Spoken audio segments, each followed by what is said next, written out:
hitanareo tsy maninona zany izay toerana misy anao ankehitriny raha velanao ao Andriamanitra fa izy afaka nitondra famerenana indray amin'ny laon'ny fiainanao tsy maninona izay zava-bitanao tany amin'ny lasa rehefa manaiky hamelan'Andriamanitra ao ianao.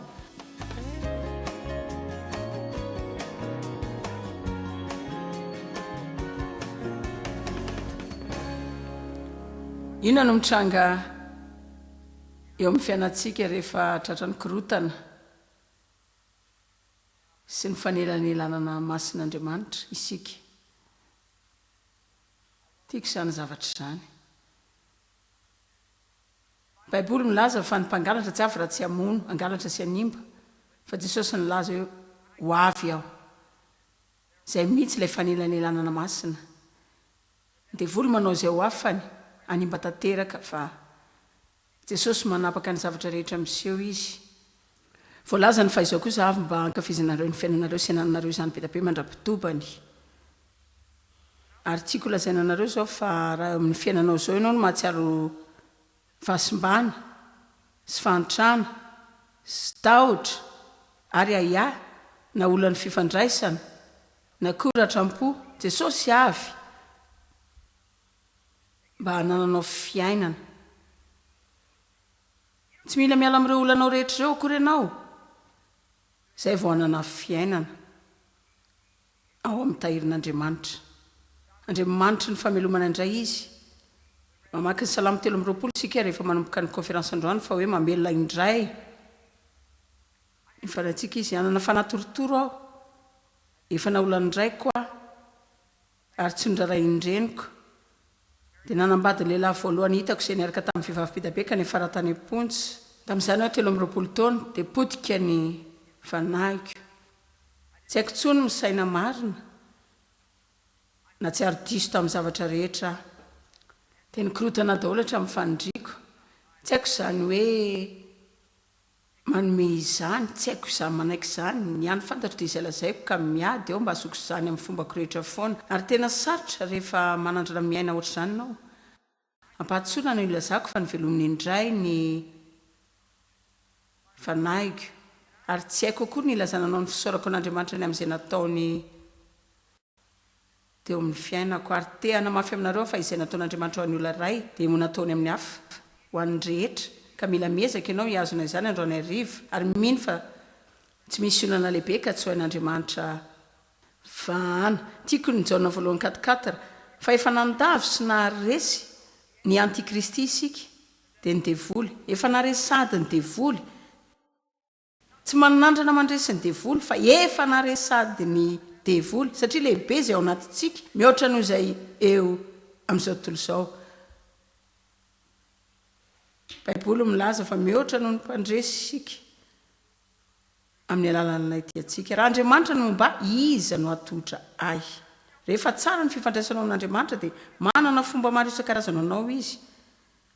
Mihoatra ny eo amin'izao tontolo izao. Eto tany ianao dia problème foana, problème, lozy, problème, lasa korotana lehibe, tsy mbola fahitanao. Zao ngejerentsika kely ity gazetiko taloha izay mampiseho anareo mikasika ny aritmetika an'Andriamanitra ity. Ataoko fa ho azonareo izay lazaiko rehefa hiresaka an'io kely anareo ity aho.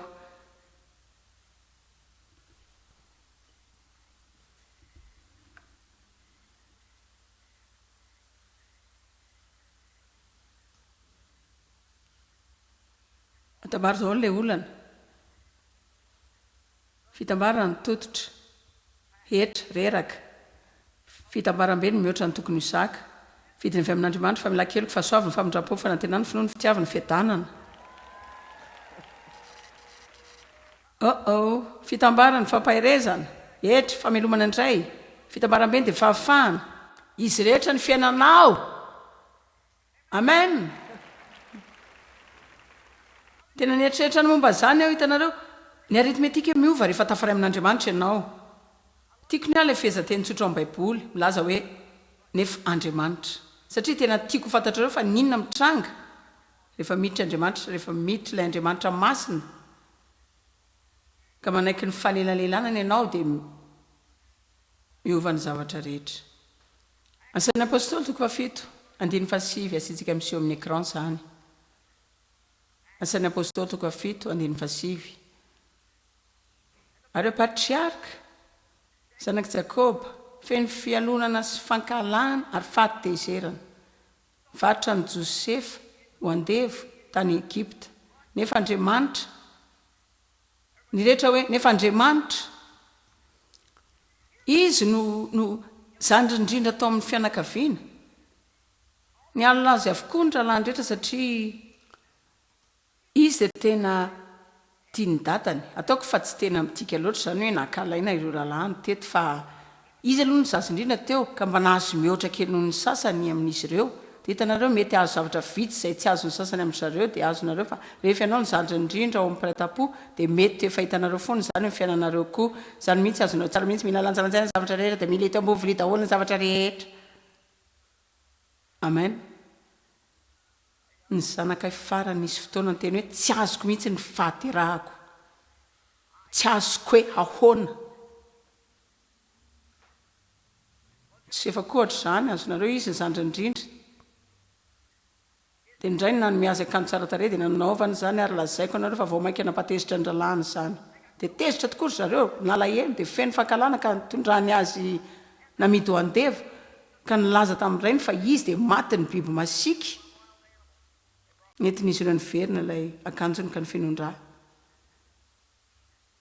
fa ny mahason'Andriamanitra tao amin'ny Josefa ary Andriamanitra nakasitraka azy tena magaga ny tranga eo fiainantsika rehefa ankasitran'Andriamanitra isika ary isika manome olona fankasitrahana mba hianaran'izany koa avy eo isan'andro amin'ny fiainanao dia tokony fona sy hivavaka ianao nao hoe manana ny fankasitran'Andriamanitra aho eny amin'izay misy ahy lazaiko anareo izao Andriamanitra afaka manokatra varavarana magaga izay ampitanatana vavanao tokoa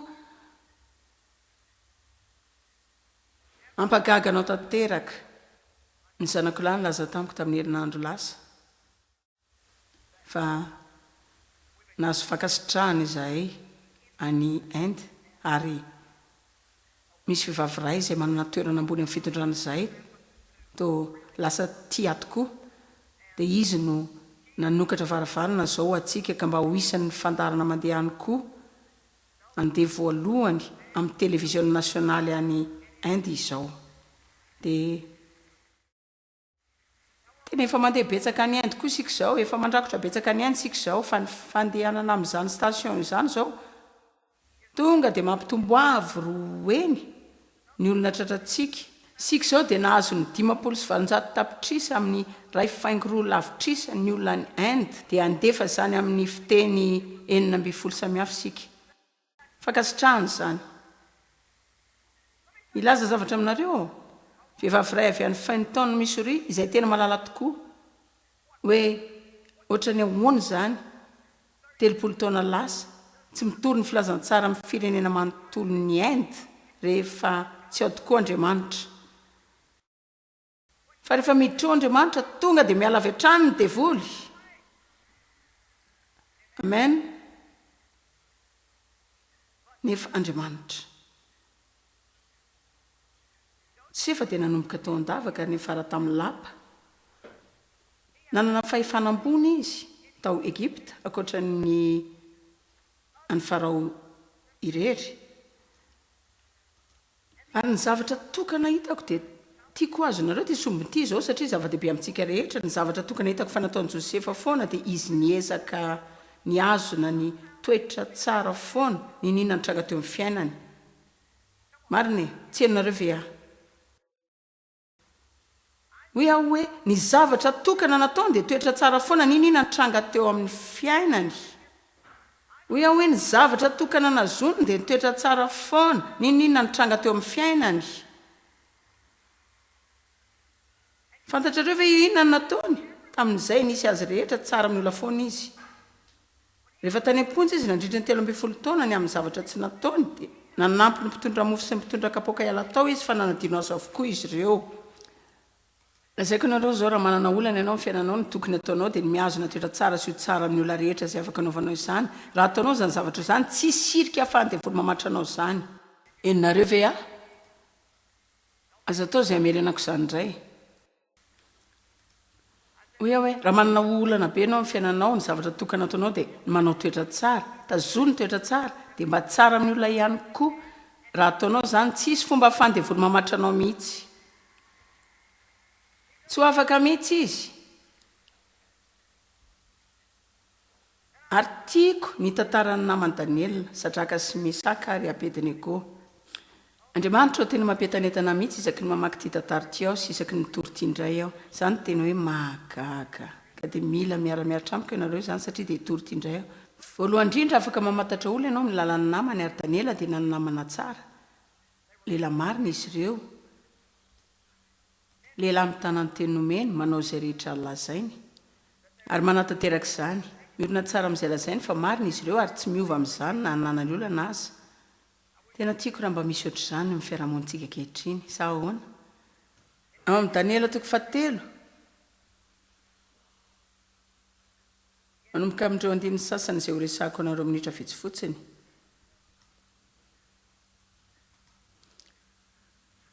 Izay manomboka eo amin'ny andininy 10 eo zany fa tsy ho jerentsika manontolo. Daniela 7 atombontsika eo amin'ny andininy 12. Fa ny zavatra nitranga teo dia ny mpanjaka namoaka didy fa ny olona rehetra dia tokony miakoka aminy sary vongany. Tsy misy mahazo miakoka amin'ny zavatra hafa ankoatra azy koa satria Sadraka sy Mesaka ary Abednego dia lehilahy natahotra an'Andriamanitra dia nanao hoe sanatria aminay zany. Fa ny mpanjaka nanao hoe niza manda tsy hanao izany dia atsipy ao anaty laforo misy afo mirehatra. Zao mba sainy kely fotsiny ange zany raha misy laforo misy afo mirehatra eo dia niany atao ialana amin'izany dia ny fiakofanao amin'ny sary vongana fotsiny. Tena tiako ny saintsaina hoe mba ohatra n'izy ireo ne isika. Dia ndao jerena izay nitranga. Ary vantany vao nandeha ny baiko ny mpanjaka tomboka eo amin'ny andininy 12. Ary satria mafy ny tenin'ny mpanjaka ary natao mamay indrindra ny laforo. Dia niafy sy ny lehilahy avy amin'izany dia namono ireo lehilahy izay niazona ny Sadraka sy Mesaka ary Abednego.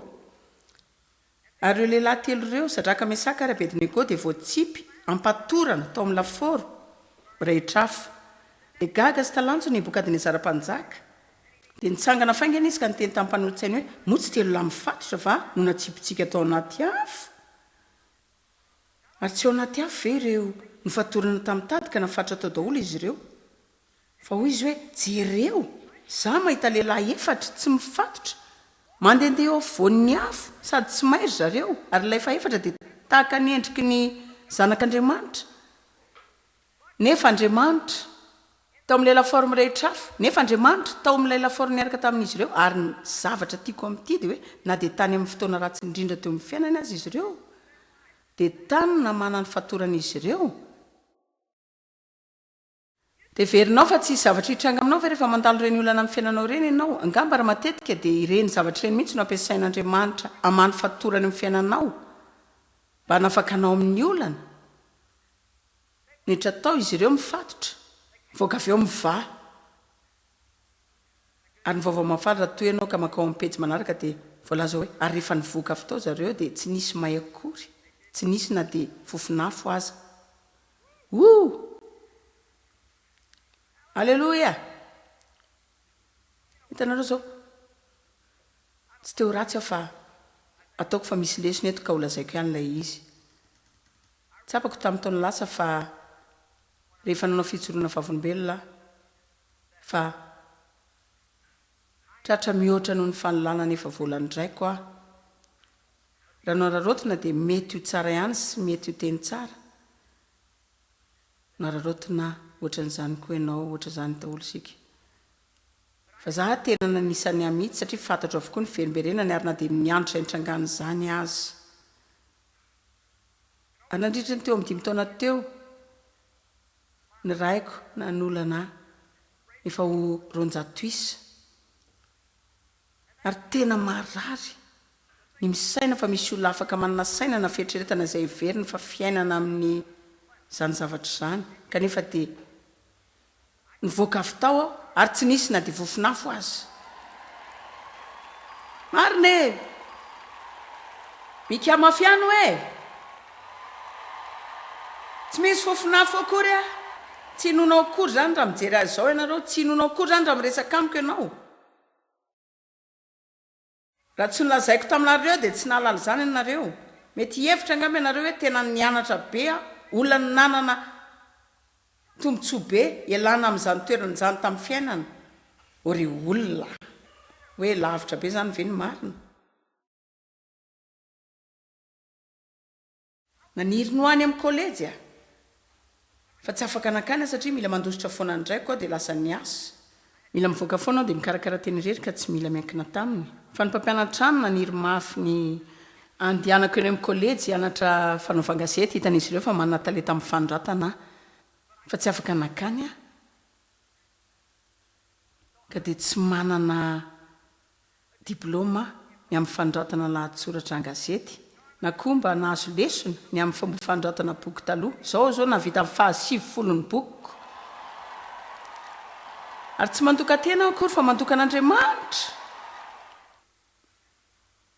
laza fotsiny fa Andriamanitra hitanao tsy manina izay toerana misy anao amin'izao fotoana izao raha velanao ao Andriamanitra fa izy afaka mitondra fahavelomana tanteraka indray fiainanao tsy maninona izay vitanao tany amin'ny lasa raha velanao fotsiny Andriamanitra hiditra ao tsy maninona izay zavatra nataonao tany amin'ny lasa raha manapa-kevitra fotsiny ianao anana toetra tsara anomboka ho lasa fitahinao an'ny olo-kafa ka amelan'Andriamanitra ho ao fa izy no anamboatra izany rehetra izany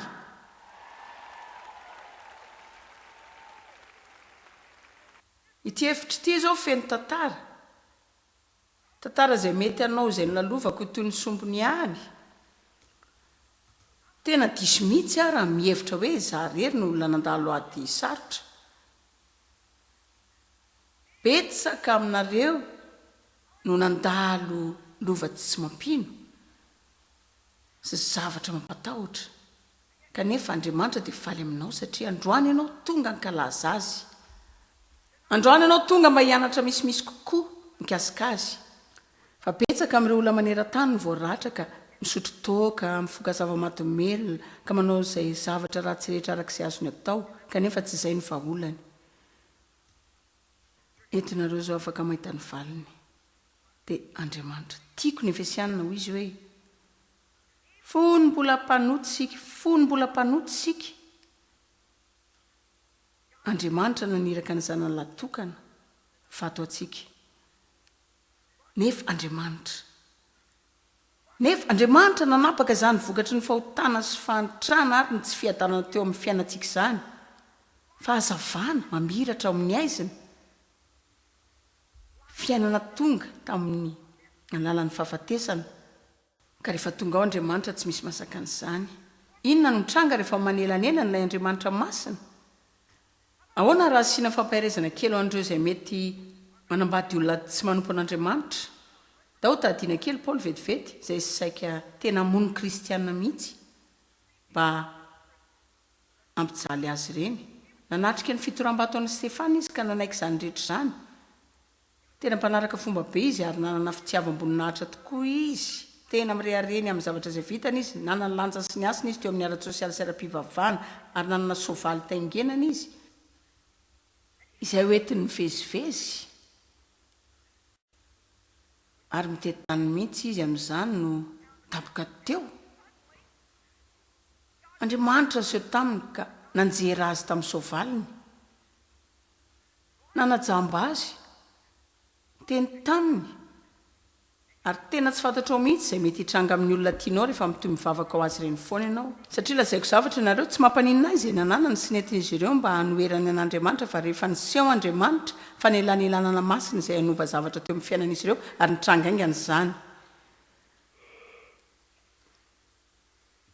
amen nefa Andriamanitra nolazainay voaingana fa ny zavatra mahazo voalohany amin'ny valombavantsika dia ny olona miantso amin'ny birao mba hangataka vavaka ho an'ny olona tian'izy ireo azoko sara tsaina fony olona marobe maratra ho an'ireo zanany sy ny olona ny vadiny dia ny dadany sy ny namany rahalahy ny anabaviny ary ireo naman'izy ireo ihany koa ka rehefa fantatrao izay afaka nananao amin'Andriamanitra kanefa ianao mahita olona miaina amin'ny faritra ny fiainana ka tsy afaka hanampy azy ireny ianao dia mandratra fo lazaiko zavatra nareo Andriamanitra manampy manombo mivavaka ao amin'ny fanelanelanany Andriamanitra mitondra fanelanelanana masina ao amin'ny fiainanao ataovy izay hany afaka ataonao Ndao jerena ny Koritiana faharotoko fafito andiny fahadimy sy fahaenina. Koritiana faharotoko fafito andiny fahadimy sy fahaenina. Fa na dia tonga tao Makedonia zahay dia tsy nisy iainany nofinay dia zareo kely ty fa nampahoriana sy nampijaliana tamin'ny zavatra rehetra izahay teo ivelany nisy ady tao anatiny nisy tahotra tena nampahoriana. Nefa Andriamanitra tena tiako lazaiko anareo vitako ny miazakazaka atao amin'ity trano ity rehefa voataziko izao fa Andriamanitra izay nampionona sy nampahery ary namelona sy manohana ny kivy sy ireo lavy, nampionona sy nampahery ary namelona sy manohana antsika tamin'ny natongavany Titosy. Efa niasa saina ry zareo, efa very hevitra, efa namoy fo ry zareo, tena natahotra ry zareo, efa kivy. Nefa Andriamanitra hitanareo zao rehefa mila fampaherezana iny ianareo aza tezitra amin'ny olona izay tsy mampahery anareo. Nanao zany ataona maro teo ampaherezina. Ny olona tsy halala foana hoe mila ampaherezina ianao fa amin'ny fotoana lavanao zany fampaherezana izany. Izy ireo koa ary mba mitady fampaherezana ho an'ny tenany koa. Misy olona mitsika aminao fotsiny alady maraina dia manao hoe dia raina ny tompo. Izany akory tsy midika fa tsy manan'olana izy ireny. Haiko izany za manana tsika ho an'ny fiangonetiko isan-kerinandro mandritra ny taona maro dia hoe dia raina ny tompo, voninahitra ho azy, misaotra anao Jesosy, amen, amen, amen. Dia miditra ao anaty fiara avy eo miady amin'ny devika hatrany an-trano. Haiko tsara mihitsy ny amin'izany. Fa za nianatra nankeo amin'Andriamanitra. Andriamanitra mila ampaherezina. Mba mila fakasitrahana aho izay rehetra ilaiko dia afaka mankeo amin'Andriamanitra aho ka afaka manome amin'ny fomba miavaka izy na afaka manome amin'ny alalan'ny olona koa. Fa izaho eto ivelany aho tezitra foana mideva na ireo namako na izatsy na izaroa satria zareo tsy manome azy ilaiko. Ny any ataoko dia vao mainka mampitombo ny olana indray. Mila janontsika ny fiandrasana ny olona mahany olona antsika ka mila mijery an'Andriamanitra isika. Andriamanitra mahany olona antsika matetika izy mampiasa olona fa tsy mety aminy raha mankany amin'ny olona isika raha tokony ho any aminy aloha. Ary ampy izay mba hanafahana ny olona amin'ity herinandro ity aloha afaka tonga dia mandeha ianao dia mody dia mety efa azonao izay nahatokavanao taty satria sasany amin'ireo dia tezitra amin'ny olona foana satria izy ireo tsy mba manao izay mahafaly anao izany mihitsy. Ajanono ny fanomezana andraikitra ny hafa ny amin'ny fampijaliana anao fa ny fotsiny ianao. Ary angamba hoe tazono izany dia mbola ho eo aloha ianao. Amen. Fa Andriamanitra ny apôstôly dia tany am-ponja noho ny sitrapon'Andriamanitra fa Andriamanitra naniraka anjely ka nanokatra ny varavarana. Hitanareo ny fitahiana matetika mifangaro amin'ny olana foana rehefa manompo n'Andriamanitra isika. Tena mafy izany hoe manao ny marina izany ianao dia tsy mahazo vokatra tsara koa ianao avy eo. Hitanareo rehefa tao amin'ny lafaoro misy afo Sadraka sy Mesaka ary Abednego. Lafaoro efa tena namahy be, efa taloha natongavan-jareo izany. Ilay izy efa tena namahy dia namahy tokoa fa izy ireo tsy nety nekohaka.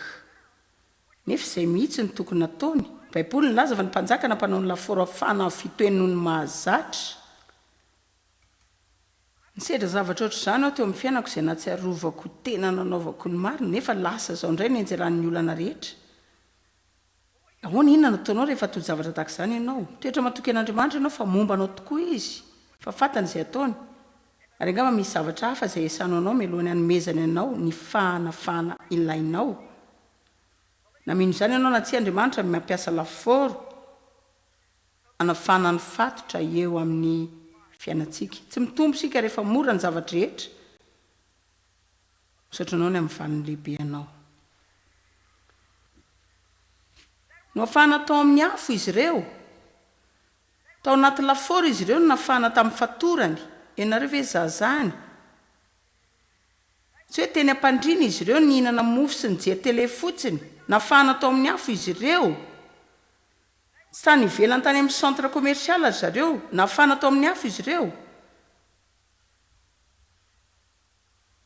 Taona maro no nilako alalana izany ary neveriko fa tena favaliko mihitsy izany. Kanjo ahy tena namako akaiky izany. Le Saoly teo amin'ny fiainako ihany no nanala ny Saoly tato amiko. Raha tsy fantatra hoe izy Saoly ao amin'ny Baiboly izao tsy manam-potoana ny amin'izany afatra antsony isika fa andriamanitra tsy hanomeanao olana izay tondranao arak'izay mametimety anao foana kory matetika izy manomeanao olana tsy tianao kokoa ka alalanao hoe ina marina ny ao anatinao ao